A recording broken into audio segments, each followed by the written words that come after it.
चुनाव की हार अक्सर नेताओं की आवाज छीन लेती है, लेकिन कहते हैं ना, जिस टीम को लंबी पारी खेलनी हो वो एक विकेट के गिरने से हार नहीं मानती। इसीलिए लंबे समय के सियासी सन्नाटे के बाद प्रशांत किशोर एक बार फिर बिहार की राजनीति में हलचल पैदा करते नजर आ रहे हैं। पटना में युवाओं से उनका हालिया संवाद साफ बताता है कि राजनीति को अलविदा कहने नहीं बल्कि उसे और गंभीरता से लेने आए हैं। उनके लिए चुनाव का नतीजा आखिरी मंजिल नहीं है बल्कि सीख और आगे बढ़ने का एक पड़ाव है। बिहार विधानसभा चुनाव में हार के बाद भी पीके जमीन पर टिके दिखे रहे। हालांकि इसे लेकर उन्होंने पहले ही इशारा कर दिया था, लेकिन प्रशांत किशोर का इस बार प्लान क्या होगा? क्या वो अपनी पिछली रणनीति से ही मैदान में बने रहेंगे या इस बार कुछ नया होगा? आइए इन सवालों के जवाब इस वीडियो में तलाशने की कोशिश करते हैं। नमस्कार, मैं हूं आर्यन शुक्ला और आप देख रहे हैं न्यूज़ 24 बिहार झारखंड का डिजिटल प्लेटफॉर्म। पटना में हुआ प्रशांत किशोर का संवाद कार्यक्रम कोई औपचारिक बैठक नहीं बल्कि बिहार की आने वाली राजनीति का साफ संकेत था, जहां युवाओं की भारी मौजूदगी, सवालों की तीखी धार और प्रशांत किशोर की बेबाक भाषा ने ये सब बता दिया कि उनका अगला फोकस जो है वो युवाओं की तरफ खिसकता जा रहा है। उनका जो अगला फोकस है वो युवाओं पर है।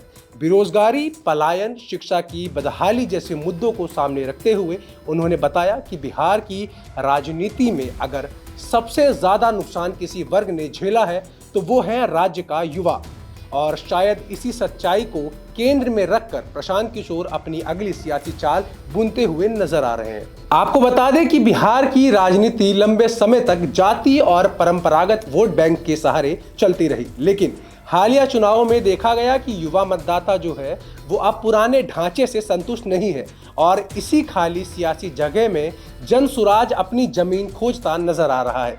प्रशांत किशोर का मानना है कि अगर युवाओं को भरोसेमंद मंच और साफ राह मिले तो वो बिहार की राजनीति की धारा बदल सकते हैं।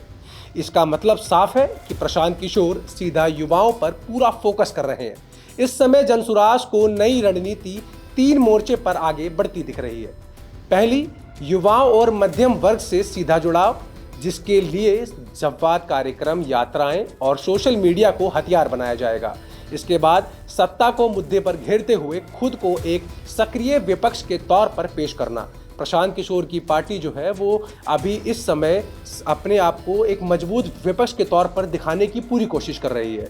और तीसरी और आखिरी जो रणनीति है वो ये है कि चुनावी हड़बड़ी से दूरी रखते हुए सीटों के गणित से पहले राजनीतिक आधार को मजबूत करना, क्योंकि विधानसभा चुनावों में जनसुराज की नींव हिलती हुई हम सबको नजर आई थी।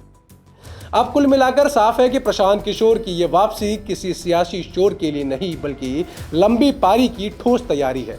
एक तरफ युवाओं पर फोकस तो दूसरी तरफ मुद्दे की राजनीति, और धीरे धीरे राजनीतिक आधार को मजबूत करने की रणनीति के साथ जनसुराज अब बिहार की सियासत में अपनी जगह बनाने में पूरी तरह से जुट गया है।